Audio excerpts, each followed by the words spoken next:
ಸಂಸಾರವೆಂಬ ಶರೀರ ಬಂಧವು ಜೀವಿಗೆ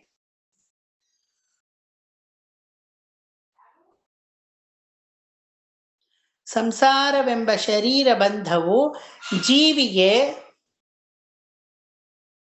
ದೊರಕಲು ಕಾರಣ ಭಗವಂತನ ಮಾಯೆಯೇ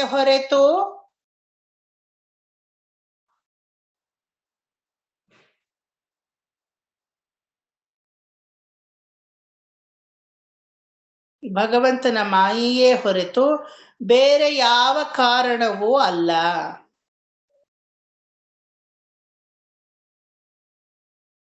ಬೇರೆ ಯಾವುದೂ ಕಾರಣವಲ್ಲ. ಬೇರೆ ಯಾವುದೂ ಕಾರಣವಲ್ಲ.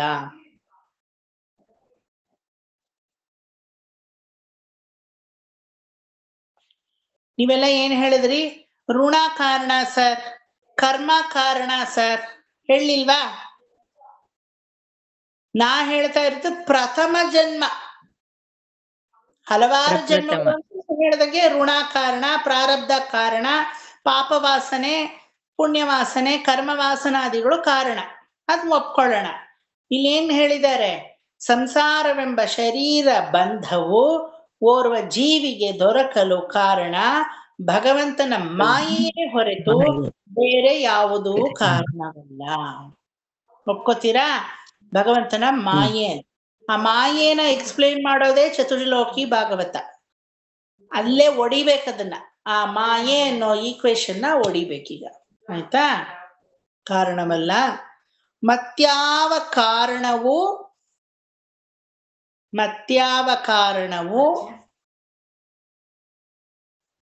ಹೇಳಲಾಗದು. ಮತ್ಯಾವ ಕಾರಣವು ಹೇಳಲಾಗದು. ಅಂತಹ ಆಶ್ಚರ್ಯವಾದ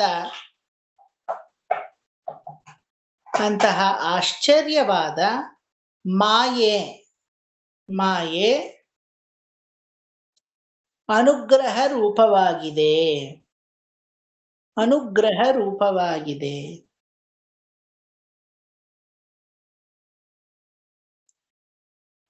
ರೂಪವಾಗಿದೆ. ಎಕ್ಸಾಂಪಲ್ ಡಬಲ್ ಕೋಟ್ಸ್ ಅಲ್ಲಿ ಬರ್ಕೊಳ್ಳಿ. ಸ್ವಪ್ನ ದ್ರಷ್ಟು ರಿವಾಂಜಸ.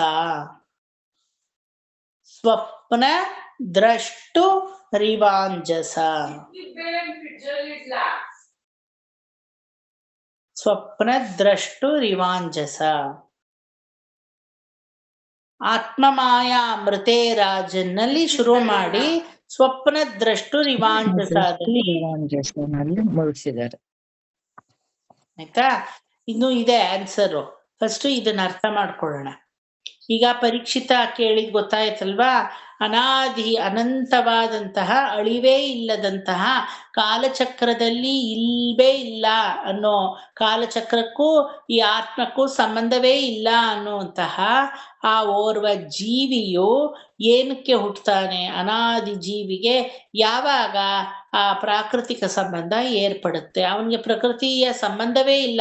ಆದ್ರೆ ಆ ಪ್ರಕೃತಿಯ ಸಂಬಂಧ ಸ್ಥೂಲಕಾಯವಾದ ಶರೀರ ಎಂಬುದು ಏನಾಗಿದೆ? ಯಾವ ರೀತಿ ಏರ್ಪಡುತ್ತೆ? ಇದು ಬೇಕಿರ್ಲಿಲ್ವಲ್ಲ ಅಂತ ಕೇಳಿದಾಗ ಅದಕ್ಕೆ ಶುಕ್ರ ಹೇಳ್ತಾರೆ, ಆತ್ಮಮಾಯ ಅಮೃತೆ ರಾಜನ್. ಹೇ ರಾಜನ್, ಆತ್ಮದ ಮಾಯೆ ಅಂತ ಒಂದಿದೆ. ಏನದು ಅಂದ್ರೆ ಸಂಸಾರವೆಂಬ ಶರೀರ ಬಂಧನವು ಜೀವಿಗೆ ದೊರಕಲು ಕಾರಣ ಪೂರ್ಣವಾಗಿ ಭಗವಂತನ ಮಾಯೆಯೇ ಹೊರತು ಬೇರೆ ಯಾವುದೂ ಅಲ್ಲ. ಭಗವಂತನ ಮಾಯೆ ಅದು ಅಲ್ವಾ? ಇನ್ ಬೇರೆ ಯಾವುದೂ ಅಲ್ಲ.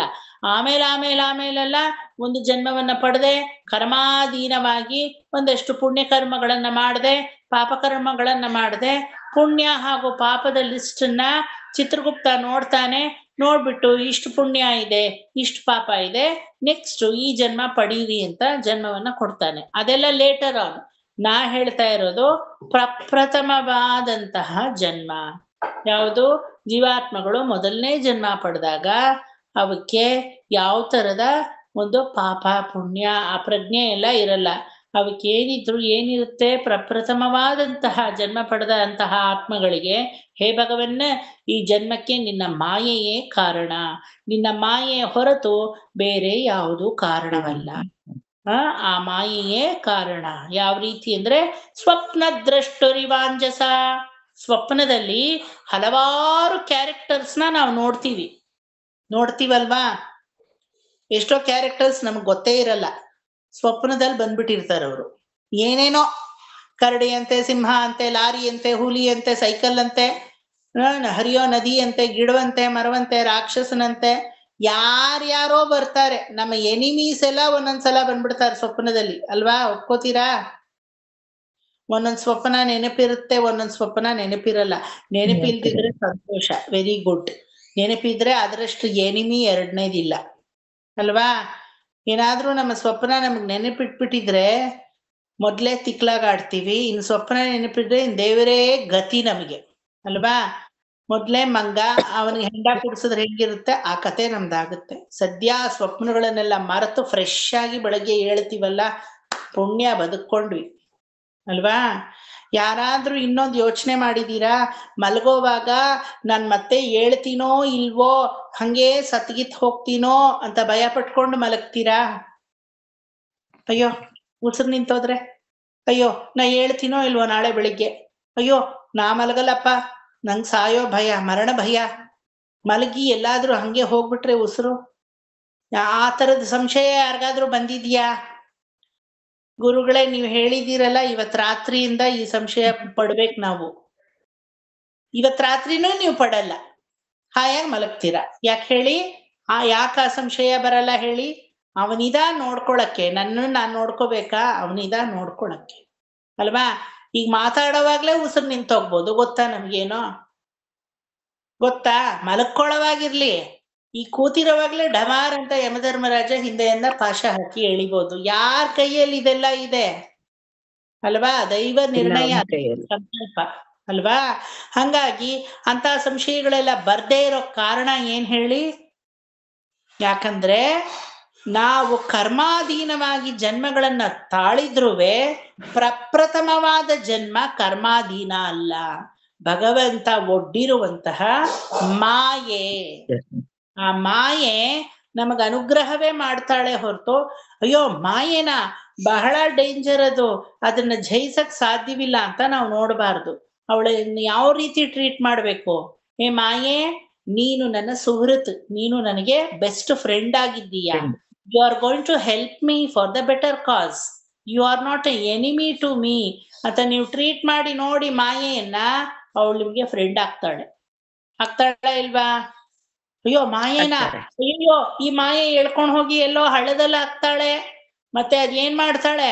ಬುದ್ಧಿ ಭ್ರಮಣೆ ಮಾಡ್ತಾಳೆ, ಸಂಸಾರದಲ್ಲಿ ಕುಗ್ಗಿಸ್ತಾಳೆ, ಅದ್ರಲ್ಲಿ ಮುಳುಗಿಸ್ತಾಳೆ, ಪರಮಾತ್ಮನನ್ನ ಮರೆಸ್ತಾಳೆ. ಈ ರೀತಿ ಎಲ್ಲ ಅವಳನ್ನ ಕೆಟ್ಟ ದೃಷ್ಟಿಯಲ್ಲೇ ನೋಡ್ತಾ ಇದ್ರೆ ನೀವ್ ಯಾವ ರೀತಿ ನೋಡ್ತೀರೋ ಆ ರೀತಿ ಅವಳು ನಿಮ್ಮ ಹತ್ರ ಇರ್ತಾಳೆ. ಇದು ಪರಮಾತ್ಮ ಕೊಟ್ಟಂತಹ ಮಾಯೆ, ಪರಮಾತ್ಮನ ವಿಶೇಷವಾದ ಅನುಗ್ರಹ. ಇವಳನ್ನ ನಾನು ಗೆಳತಿ ತರ ನೋಡ್ತೀನಿ, ನನಗೆ ಸಕಲ ವಿಧದಲ್ಲೂ ಸಹಾಯಕಳಾಗಿದ್ದಾಳೆ, ಮೇಲೂ ನನ್ನ ಸಹಪಾಠಿಯಾಗಿ ಇದ್ದಾಳೆ. ಸೊ ಅವಳನ್ನ ಯಾವತ್ತೂ ನಾನು ದ್ವೇಷಿಸಬಾರ್ದು ಅಂತ ಹೇಳಿ ಆ ಪರಮಾತ್ಮನ ಅಡಿದಾವರಗಳಲ್ಲಿ ನಮಸ್ಕರಿಸಿ, ಅಪ್ಪ, ಈ ಆತ್ಮಕ್ಕೆ ಈ ಸಂಸಾರವೆಂದ ಬಂಧನವನ್ನು ನೀನು ಕೊಟ್ಟಂತಹ ಭಿಕ್ಷೆ, ಈ ಭಿಕ್ಷೆಯನ್ನ ನಾನು ಮಾಯೆ ಎಂಬುವಳ ಜೊತೆ ಹಂಚ್ಕೋತೀನಿ, ಅವಳು ನನಗೆ ಫ್ರೆಂಡ್ ಆಗಿದ್ದಾಳೆ, ಅವಳ ಜೊತೆ ನಾ ಹಂಚ್ಕೋತೀನಿ ಅಂತ ಅಂದಾಗ ನೋಡಿ, ಆ ಮಾಯೆ ಏನ್ ಮಾಡ್ತಾಳೆ? ತುಂಬಾ ಫ್ರೆಂಡ್ ಆಗಿರ್ತಾಳೆ ಅಲ್ವಾ. ಯಾವ್ದನ್ನ ಮಾಯೆ ಮಾಯೆ ಮಾಯೆ ಮಾಯೆ ಅಂತ ಇದ್ದೀರೋ ಆ ಮಾಯೆನಲ್ಲೇ ಅಲ್ವಾ ಭಾಗವತ ಕಲಿತಾ ಇರೋದೀಗ ನೀವು. ಗುರುಗಳೇ, ನೀವು ಭಾಗವತ ಶುರು ಮಾಡೋದಿದ್ರೆ ನಂದೊಂದು ಕಂಡೀಷನ್ನು, ನೀವು ಶರೀರ ಬಿಟ್ಬಿಡಿ, ನಾನು ಶರೀರ ಬಿಟ್ಬಿಡ್ತೀನಿ, ಶರೀರವನ್ನ ಬಿಟ್ಟು ನಾವು ಶುರು ಮಾಡೋಣ ಅಂದ್ರೆ ಯಾವಾಗ ಶುರು ಮಾಡೋದು? ಶರೀರ ಒಂದೊಂದ್ಸಲ ಬಿಡುತ್ತೆ ಅಲ್ವಾ. ನಮ್ ಗ್ರೂಪ್ ಯಾವಾಗ ಫಾರ್ಮ್ ಆಗೋದು? Saturday batch. ಯಾರಿಗೂ ಗೊತ್ತಿಲ್ಲ ಯಾರ ಶರೀರವನ್ನ ಬಿಡ್ತೀವಿ ಯಾವಾಗ ಅಂತ. ಯಾವಾಗ ಫಾರ್ಮ್ ಆಗೋದು? ಈಗಾಗ್ಲೇ 1.5 ವರ್ಷ ನಾವು ಮಾಡಾಯ್ತು ಸಿಲೆಬಸ್, ಮಾಡಕ್ಕಾಗ್ತಾ ಇತ್ತಾ? ಸೊ ಮಾಯೆ ನಮಗೆ ಎನಿಮಿನ, ಶತ್ರುನ, ಅಥವಾ ನಮಗೆ ಗೆಳತಿನ? ಅಲ್ವಾ? ಅಲ್ವಾ? ತೊಳಲಿ ಬಳಲಿ ಭಗವದ್ ವಿಚಾರಗಳಲ್ಲೇ ಕಷ್ಟ ಇಲ್ದೆ ಯಾವುದೋ ಇದು ಸೌಖ್ಯವೋ ಅದು ಸೌಖ್ಯವೋ ಅಂತ ಪಬ್ಬಲ್ಲೂ ಬಾರಲ್ಲೂ ಉರುಳಾಡ್ಕೊಂಡು ಮಲಗಾಡ್ಕೊಂಡು ಕೂತಿದ್ರೆ ಆ ಮಾಯೆ ಇದ್ದಾಳಲ್ಲ, ಅವಳು ನಮಗೆ ಎನಿಮಿ. ಆದ್ರೆ ಈ ಮಾಯೆ ಇದೆಯಲ್ಲ, ನನ್ನ ಶರೀರವನ್ನ ಭಗವದ್ ವಿಚಾರಕ್ಕೆ ನಾನು ಅರ್ಪಣೆ ಮಾಡ್ತೀನಿ ಅನ್ನೋದು, ಆಗ ಅಂತ ಮಾಯೆ ನಿಮಗೆ ಎನಿಮಿ ಅಲ್ಲ, ಅವಳೇನವಳು ಗೆಳತಿ ಅಲ್ವಾ? ಸೊ ಆ ಮಾಯೆಯನ್ನ ನೀವು ಯಾವ ತರ ಟ್ರೀಟ್ ಮಾಡ್ತೀರೋ ಆ ತರ ನಿಮಗೆ ಅವಳು ನಡ್ಕೋತಾಳೆ ಅಲ್ವಾ? ಜನರು ಹಂಗೆ ಅಲ್ವಾ? ನೀವು ಸರಿಯಾಗಿ ಅವ್ರನ್ನ ಟ್ರೀಟ್ ಮಾಡಿದ್ರೆ ನಿಮ್ಮ ಹತ್ರ ಸರಿಯಾಗಿರ್ತಾರೆ, ನೀವೇ ಅವ್ರನ್ನ ಕೆಟ್ಟ ದೃಷ್ಟಿಯಲ್ಲಿ ನೋಡಿದ್ರೆ ಅವ್ರು ಕೆಟ್ಟವರಾಗಿ ಇರ್ತಾರೆ ನಿಮ್ಗೆ ಅಲ್ವಾ? ಸೊ ಈ ಮಾಯೆ ಅನ್ನೋದು ನಮ್ಮಲ್ಲಿ ಲೀಲಾಜಾಲವಾಗಿ ಓರ್ವ ಪುರುಷನಲ್ಲಿ ಈ ಪ್ರಕೃತಿ ಮಾತೆ ಎಂಬುವವಳು, ಮಾಯೆ ಎನ್ನುವಳು ಲೀಲಾಜಾಲವಾಗಿ ಬಂದು ಸೇರ್ಕೊಳ್ಳಕ್ಕೆ ಭಗವಂತನ ಮಾಯೆಯೇ ಕಾರಣ, ಬೇರೆ ಯಾವುದೂ ಕಾರಣವಿಲ್ಲ. ಭಗವಂತ ಮಾಯೆ ಒಳಗಡೆ ಹೋಗ್, ನೀನ್ ತುಂಬಾ ಮಾಯೆ ಕಾಟ ಕೊಟ್ರೆ ನಾ ಇದೀನಿ ನಿನ್ನನ್ನ ವಾಪಸ್ ಕರ್ಕೊಂಡ್ ಬರಕ್ಕೆ, ನವ್ ಯು ಗೆಟ್ ಡೌನ್ ಅಂತ ಹೇಳಿ ಆ ಮಾಯೆಯ ಹೊದಿಕೆಯನ್ನ ನಮ್ಮ ಮೇಲೆ ಹೊದಿಸ್ತಾನೆ. ಅರ್ಥ ಆಯ್ತಾ ಎಲ್ರಿಗೂ? ಇನ್ನೂ ಆನ್ಸರ್ ಕಂಪ್ಲೀಟ್ ಆಗಿಲ್ಲ. ಯಾವ ರೀತಿ ಏನಕ್ಕೆ ಹೊದಿಸ್ಬೇಕು ಅದೆಲ್ಲ ಇದೆ, ಆಯ್ತಾ? ಅದನ್ನೆಲ್ಲ ನೆಕ್ಸ್ಟ್ ಕ್ಲಾಸು ನೋಡೋಣ. ಇಲ್ಲಿವರೆಗೂ ಅರ್ಥ ಆಗಿದ್ಯಾ? ಇಷ್ಟೇ ಚತುಶ್ಲೋಕಿ ಭಾಗವತ ಚಾಪ್ಟರ್ ಕಾಲಿಟ್ಟಿದ್ದೀವಿ. ಪರಮಾತ್ಮ ಚತುರ್ಮುಖ ಬ್ರಹ್ಮನಿಗೆ ಭಾಗವತದ ಸಾರವನ್ನ, ಭಾಗವತದ ಸಾರಾಂಶವನ್ನ 4 ಶ್ಲೋಕಗಳಿಂದ ಚತುಶ್ಲೋಕಿ ಭಾಗವತ ಅಂತ ಹೇಳಿ ಉಪದೇಶ ಮಾಡ್ದ. ಈ ಚಾಪ್ಟರು 2 ಪಾರ್ಟ್ ಆಗಿ ಡಿವೈಡ್ ಆಗಿದೆ. ಒಂದು ಬ್ರಹ್ಮನಿಗೆ ಸಾಕ್ಷಾತ್ ಭಗವಂತನು ಉಪದೇಶ ಮಾಡೋದಾದ್ರೆ, ಇನ್ನೊಂದ್ ಕಡೆ ಏನಾಗಿದೆ ಚತುಶ್ಲೋಕಿ ಭಾಗವತ ಉಪದೇಶ. ಈ ಚತುಶ್ಲೋಕಿ ಭಾಗವತಕ್ಕೂ ಮತ್ತೆ ಈ 4 ಶ್ಲೋಕಗಳಿಗೂ ಮುನ್ನೂರೈ ಅಂತ ಹೇಳ್ತೀವಿ. ಮುನ್ನುಡಿಯಾಗಿ ಪರೀಕ್ಷಿತ ಒಂದು ಪ್ರಶ್ನೆ, 2 ಪ್ರಶ್ನೆಯನ್ನ ಕೇಳ್ತಾನೆ. ಅದರಲ್ಲಿ ಒಂದು ಪ್ರಶ್ನೆ, ಈ ಸ್ಥೂಲವಾದ ಶರೀರ ಬೇಕಿರ್ಲಿಲ್ಲ ಅಲ್ವಾ? ಈ ಪ್ರಕೃತಿ ಬೇಕಿರ್ಲಿಲ್ಲ ಅಲ್ವಾ? ಏನೂ ಬೇಕಿರ್ಲಿಲ್ಲ ಅಲ್ವಾ? ಪರಮಾತ್ಮನಾಗಿ ಜೀವಾತ್ಮನಾಗಿ ಇರಬಹುದಿತ್ತಲ್ವಾ?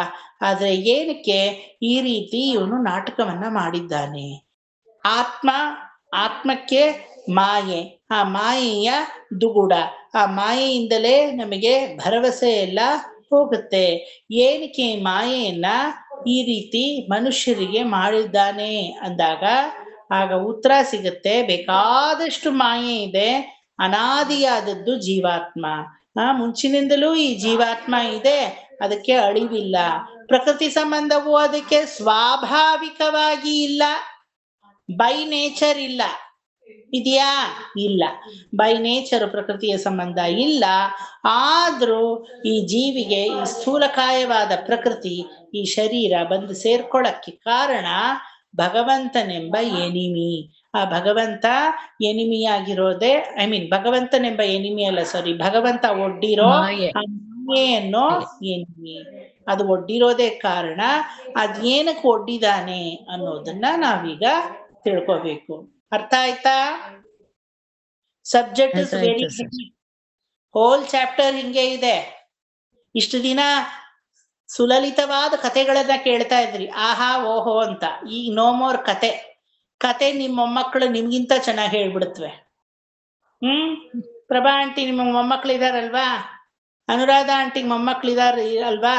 ಕಸ್ತೂರಿ ಮಾಮಿ ನಿಮ್ಗೂ ಇದಾರಲ್ವಾ? ಕನಕಾ ಮಾಮಿ ನಿಮ್ಗೂ ಮೊಮ್ಮಕ್ಳಿದ್ದಾರೆ. ಇವರು ಯಾರೋ ಯಶೋಧ ಮಾಮಿ, ಎಲ್ಲಾರ್ಗೂ ಮೊಮ್ಮಕ್ಳಿದ್ದಾರೆ. ನಿಮ್ಮ ಕಥೆಗಳನ್ನ ಹೇಳಿ ನಿಮ್ಗಿಂತ ಸ್ವಾರಸ್ಯವಾಗಿ ಹೇಳುತ್ತವೆ ಅವುಗಳು. ಈಗ ಕಥೆ ಎಲ್ಲ ಮುಖ್ಯ, philosophy is very very very very important. ಅರ್ಥ ಆಯ್ತಾ ರೇಖಾ ಅವ್ರೆ, ಸ್ಮಿತಾ, ವಸುಧಾ ಮಾಮಿ, how about Shilpa Chandan, Komala aunty, Mamatha ಅವ್ರೆ, ಎಲ್ರಿಗೂ ಅರ್ಥ ಆಯ್ತಾ? ಆಗಿದೆ ಸರ್. Okay, very good. ಈಗ ತುಂಬಾ ಮುಖ್ಯವಾದ ಘಟ್ಟ ಇದು. ಈ ಆತ್ಮ ಈ ಮಾಯೆನಲ್ಲಿ ಯಾವ ರೀತಿ ಪರಿತಪಿಸುತ್ತೆ, ಈ ಮಾಯೆ ಬೇಕೇ ಇರ್ಲಿಲ್ವಲ್ಲ ಆದ್ರೂ ಕೊಟ್ಟಿದಾನಲ್ಲ ಅನ್ನೋದು ನಮ್ಮ ಪ್ರಶ್ನೆ. ಇದನ್ನ ನೆಕ್ಸ್ಟ್ ಕ್ಲಾಸು ಸ್ವಲ್ಪ ಉತ್ತರ ಸಿಕ್ಕಿದೆ. ಈ ಮಾಯೆ ಅನ್ನೋದು ಭಗವಂತನ ಅನುಗ್ರಹ. ಭಗವಂತ ಸಂಕಲ್ಪ ಮಾಡಿರೋದಕ್ಕೆ ಈ ವಿವೇಕ್ ಬಂದಿರೋದು, ಭಗವಂತ ಸಂಕಲ್ಪ ಮಾಡಿರೋದಕ್ಕೆ ಈ ಕಸ್ತೂರಿ ಮಾಮಿ ಬಂದಿರೋದು, ಭಗವಂತ ಸಂಕಲ್ಪ ಮಾಡಿದ್ದಕ್ಕೆ ಈ ವಿವೇಕು ಕಸ್ತೂರಿ ಮಾಮಿ ಒಂದೇ ಗ್ರೂಪ್ ಅಲ್ಲಿ ಇರೋದು, ಭಗವಂತ ಸಂಕಲ್ಪ ಮಾಡಿರೋದಕ್ಕೆ ಎಲ್ಲೋ ಹುಟ್ಟು ಬೆಳೆದಂತಹ ಕಸ್ತೂರಿ ಮಾಮಿ ಏನೋ ವಯಸ್ಸು, ಎಲ್ಲೋ ಹುಟ್ಟು ಬೆಳೆದಂತಹ ಈ ವಿವೇಕು ಯಾವುದೋ ವಯಸ್ಸಲ್ಲೂ ಮ್ಯಾಚಿಂಗ್ ಇಲ್ಲ, ಏರಿಯಾದಲ್ಲೂ ಮ್ಯಾಚಿಂಗ್ ಇಲ್ಲ, ಆದ್ರೂ ನಾವಿಬ್ರು ಒಂದೇ ಗ್ರೂಪ್ ಅಲ್ಲಿ ಇದ್ದೀವಿ. ಯಾರ ಸಂಕಲ್ಪ? ನಿಮ್ಮ ಪ್ಲಾನ ಅಲ್ವಾ? ಭಗವಂತನ ಸಂಕಲ್ಪ ಅಲ್ವಾ? ಒಬ್ರೊಬ್ರು ಒಂದೊಂದ್ ಕಡೆ ಹುಟ್ಟಿದ್ವಿ. ಅನುರಾಧ ಆಂಟಿ ಗೊತ್ತಿತ್ತಾ ಈ ವಯಸ್ಸಲ್ಲಿ ನಾನು ನಿಮ್ಮನ್ನೆಲ್ಲ ಮೀಟ್ ಮಾಡ್ತೀನಿ ಅಂತ? ಹುಟ್ಟಿದಾಗ ತಾಯಿ ಮಡಿ, ಆಮೇಲೆ ತಂದೆ, ಆಮೇಲೆ ಹೋಗೋ ಸ್ಕೂಲು, ಅಲ್ಲಿನ ಅಟ್ಮಾಸ್ಫಿಯರು, ಆಮೇಲೆ ಸ್ಕೂಲ್ ಫ್ರೆಂಡ್ಸು, ಕಾಲೇಜ್ ಫ್ರೆಂಡ್ಸು, ಆಮೇಲೆ ಅದೇ ಒಂದು ಜಗತ್ತು, ಆಮೇಲೆ ಮದುವೆ ಆದ್ಮೇಲೆ ಎಲ್ಲ ಬಿಡ್ತು. ಇದ್ಯಾವುದೋ ಒಂದು ಜಗತ್ತು. ನಾದಿನಿ ಅಂತೆ, ಗಂಡ ಅಂತೆ, ಮೈದ್ನ ಅಂತೆ, ಅವ್ರಂತೆ, ಇವ್ರಂತೆ. ಒಂದು ತಲೆ ಕೂದ್ಲಲ್ಲಿ ಎಷ್ಟು ಸಂಬಂಧ ಇದೆಯೋ ಅಲ್ಲಿ ಅಷ್ಟು ತಲೆಲೇ ಅಷ್ಟು ಕೂದ್ಲಿಲ್ಲ, ಅಲ್ಲಿ ಅಷ್ಟು ಸಂಬಂಧ ಇದೆ ಅಲ್ವಾ? ಎಲ್ಲ ಪೂರ್ತಿ. ಈಗ ನಿಮ್ ಕೂಡ ಹುಟ್ಟಿದವರು, ನಿಮ್ಮ ತಂದೆ, ನಿಮ್ಮ ತಾಯಿ ಸ್ಮರಣೆಯಲ್ಲಿ ನಿಮ್ಮ ಹತ್ರ ಇಲ್ಲ. ನಿಮ್ಮದೇ ಜಗತ್ತು, ನಿಮ್ಮ ಮಕ್ಕಳು, ನಿಮ್ಮ ಸೊಸೆ, ನಿಮ್ಮ ಅಳಿಯಂದ್ರು, ನಿಮ್ಮದೇ ಜಗತ್ತಾಗೋಯ್ತು. ಅದು ಹೋಯ್ತು. ಸ್ವಲ್ಪ ದಿನ ಆದ್ಮೇಲೆ, ವಯಸ್ಸಾದ್ಮೇಲೆ, ಅಯ್ಯೋ ಯಾವ ಅಳಿಯ, ಯಾವ ಮನೆ ತೊಳೆಯ, ಯಾವ ಗಿಳಿಯಾನೂ ಇಲ್ಲ, ಯಾವ ಮಗಾನೂ ಇಲ್ಲ, ಯಾವ ಮೊಮ್ಮಗಾನೂ ಇಲ್ಲ. ನನ್ನ ಆತ್ಮಕ್ ನಾನು ನೋಡ್ಕೋಬೇಕು ಫಸ್ಟ್. ಯಾವ ಕ್ಲಾಸ್ ನಡೀತಾ ಇದೆ? ತಿರುಪಾವಳಿ ನಡೀತಾ ಇದೆಯಾ? ವಿಷ್ಣು ಸಹಸ್ರನಾಮ ನಡೀತಾ ಇದೆಯಾ? ಭಾಗವತ ನಡೀತಾ ಇದೆಯಾ? ಓಕೆ, ಲೆಟ್ ಮಿ ಬಿಕಮ್ ಬಿಸಿ. ಯಾವ್ದ್ರಲ್ಲಿ? ಆತ್ಮಜ್ಞಾನದಲ್ಲಿ. ಫುಲ್ ಚೇಂಜ್ ಆಗೋಯ್ತು. ಈಗ ನಿಮ್ಮ ಸ್ಕೂಲ್ ಫ್ರೆಂಡ್ಸ್ ನಿಮ್ ಜೊತೆ ಬಂದಿದಾರಾ? ನಿಮ್ ಕೂಡ ಹುಟ್ಟಿದವ್ರು ನಿಮ್ ಜೊತೆ ಇದ್ದಾರಾ? ಅಥವಾ ನೀವು ಎಲ್ಲ ನೀರ್ಗೂ ಮಾಡಿದ್ರಲ್ಲ, ಮೈದ್ನನ್ಗೂ ಮಾಡಿದ್ರಲ್ಲ, ಅಥವಾ ಸೋದರ ಮಾವನಿಗೆ ಮಾಡಿದ್ನಲ್ಲ, ಸೋದರತೆಗೆ ಯಾರಾದ್ರೂ ಜೊತೆಲಿ ಬಂದಿದಾರಾ? ಯಾರು ಇಲ್ಲ. ಇದನ್ನೇ ಮಾಯೆ ಮಾಯೆ ಮಾಯೆ ಮಾಯೆ. ಇದು ಬೇಕಿತ್ತಾ? ಇಸ್ ಇಟ್ ರಿಕ್ವೈರ್ಡ್ ಅಂದಾಗ ನೆಕ್ಸ್ಟ್ ಆನ್ಸರ್ ಕಂಟಿನ್ಯೂ ಆಗುತ್ತೆ. ನೆಕ್ಸ್ಟ್ ಕ್ಲಾಸು ಏನು ಅಂತ ನೋಡೋಣ. ಚೆನ್ನಾಗಿದ್ಯಾ? ಸ್ವಾರಸ್ಯಕರವಾಗಿದೆ. ಎಲ್ಲ ಒಗಟಲ್ಲೇ ಹೋಗಿ ನಿಲ್ಲುತ್ತೆ ಇದು ಆನ್ಸರು. ಹೌದಲ್ವಾ? ಇಂಥ ಮಾಯೆ ನಮಗ್ ಬೇಕಿರ್ಲಿಲ್ಲ ಅಲ್ವಾ?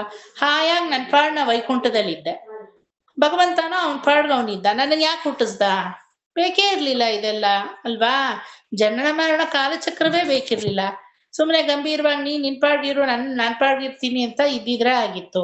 ತಾನೂ ಶ್ರಮ ಪಟ್ಕೊಂಡು, ನಮ್ಮನ್ನೂ ಶ್ರಮ ಪಡಿಸ್ಕೊಂಡು, ತಾನೂ ಸುಖವನ್ನು ಅನುಭವಿಸ್ದೆ, ನಮ್ಮನ್ನೂ ನೆಟ್ಟಗೆ ಅನುಭವಿಸಕ್ ಬಿಡದೆ, ಈ ತರ ಮಾಡ್ತಾ ಇದ್ದಾನಲ್ಲ, ಏನಕ್ಕೆ ಅಲ್ವಾ? ಪ್ರಶ್ನೆ ಅಂಡರ್ಸ್ಟುಡ್? ಇದೇನ್ ಸರ್ ಉತ್ತರ ಅಂಡರ್ಸ್ಟುಡ್ ಅಂತ ಕೇಳ್ತಾನೆ ಇಲ್ಲ ಆವಾಗ್ಲಿಂದ ನೀವು. 20 times ಕೇಳಾಯ್ತು. ಅರ್ಥ ಆಯ್ತಾ ಕ್ವೆಶ್ಚನ್? ಅರ್ಥ ಆಯ್ತಾ ಕ್ವೆಶ್ಚನ್? ಆನ್ಸರ್ ಅರ್ಥ ಆಯ್ತಾ ಅಂತ ಕೇಳಲ್ವಲ್ಲ. ಅಂದ್ರೆ ಇಲ್ಲಿ ಏನಕ್ಕೆ ಗೊತ್ತಾ ನಾ ಕೇಳ್ತಾ ಇರೋದು? ಪ್ರಶ್ನೆ ಅರ್ಥ ಆದ್ರೆ ತಾನೇ ಆನ್ಸರ್ ಗೊತ್ತಾಗುತ್ತೆ. ಅದ್ ನಿಮಗೆ ನೀವೇ ಆನ್ಸರ್ ಅರ್ಥ ಮಾಡ್ಕೊಳಕ್ ಏನು?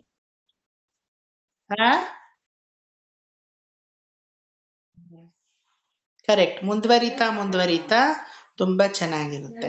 ಐ ಥಿಂಕ್ ಸ್ಮಿತಾಗ ಒಳ್ಳೆ ಕಜ್ಜಾಯ ಕೈಯಲ್ಲಿ ಕೊಟ್ಟಂಗೆ, ಯಾಕಂದ್ರೆ ಅವ್ರಿಗೆ ಇದೆಲ್ಲ ರೀಕಾಲ್ ಮಾಡಕ್ ಒಳ್ಳೆ ಚಾನ್ಸ್ ಸಿಕ್ತು ಅಲ್ವಾ ಸ್ಮಿತಾ? ನಾನು ಆಲ್ಮೋಸ್ಟ್ 6-7 months ಬ್ಯಾಕ್ ಏನೋ ಅವ್ರಿಗೆ ತಗೊಂಡಿದ್ದೆ ಆ ಬ್ಯಾಚ್ ಅವ್ರಿಗೆ ಇದನ್ನ. ಈಗ ಮತ್ತೆ you are coming across this. So ತುಂಬಾ ಎಷ್ಟು ಸಲ ಕೇಳಿದ್ರು ಇದನ್ನ ಕೇಳ್ಬೇಕು ಅನ್ಸುತ್ತೆ, ಅದು ಬೇರೆ ವಿಚಾರ. ಇದೇನ್ ನಾನು ಕೇಳಿದ್ದೀನಲ್ಲ ಅಂತ ಅನ್ಸಲ್ಲ. ಬಟ್ ಏನಂದ್ರೆ ನಾನಿಲ್ಲಿ ಹೇಳೋದು ಇನ್ನೂ ಚೆನ್ನಾಗಿ ಅವ್ರಿಗೆ ಇನ್ನೂ ಡೀಪ್ ಆಗಿ ಅರ್ಥ ಆಗುತ್ತೆ. ನೀವು ಫಸ್ಟ್ ಟೈಮ್ ಕೇಳೋವ್ರಿಗೂ ಅದನ್ನ 4-5 ಸಲ ಕೇಳಿರೋರಿಗಾಗ್ಲೇ ಅಭ್ಯಾಸ ಮಾಡ್ಕೊಂಡು ಕೇಳೋವ್ರಿಗೂ ತುಂಬಾ ವ್ಯತ್ಯಾಸ ಇರುತ್ತೆ. ಆಯ್ತಾ? ಚೆನ್ನಾಗಿ ಅರ್ಥ ಮಾಡ್ಕೊಳ್ಳಿ. ಇಷ್ಟ ಅರ್ಥ ಆಗಿದೆ ಅನ್ಕೊಂಡಿದೀನಿ. ಮತ್ತೆ next class I will brush up this and go further. Okay, ಮುಗಿಸೋಣವಾ ಇವತ್ತು? Okay, thank you. ಕಾಯೇನ ವಾಚಾ ಮನಸೇಂದ್ರಿಯೈರ್ಭೂಯಾತ್ ಸಕಲಂ ಪರಸ್ಮೈ ಶ್ರೀಮನ್ನಾರಾಯಣಾಯ ಅರ್ಪಯಾಮಿ. ಸರ್ವಂ ಶ್ರೀ ಕೃಷ್ಣಾರ್ಪಣಮಸ್ತು. ವಸುಧಾ ಮಾಮಿ, ನೀವು ಒಪ್ಕೊಂಡಿದ್ದೀರಾ? ಒಂಚೂರು ದಯವಿಟ್ಟು ಚಾಪ್ಟರ್ ನ ಎಲ್ರಿಗೂ ಕಳಿಸ್ಕೊಡಿ, ಅನುಕೂಲವಾಗುತ್ತೆ. ಯಾರ ಹತ್ರ ಪುಸ್ತಕ ಇಲ್ವೋ ಅವರುಗಳು ಇದನ್ನ ಪ್ರಿಂಟ್ ಔಟ್ ತಗೊಂಡು ಇಟ್ಕೊಂಡಿರಿ, ಆಯ್ತಾ? ಸ್ವಾಮಿ, ಮುಂದಿನ 44 ಶ್ಲೋಕಗಳಲ್ವಾ?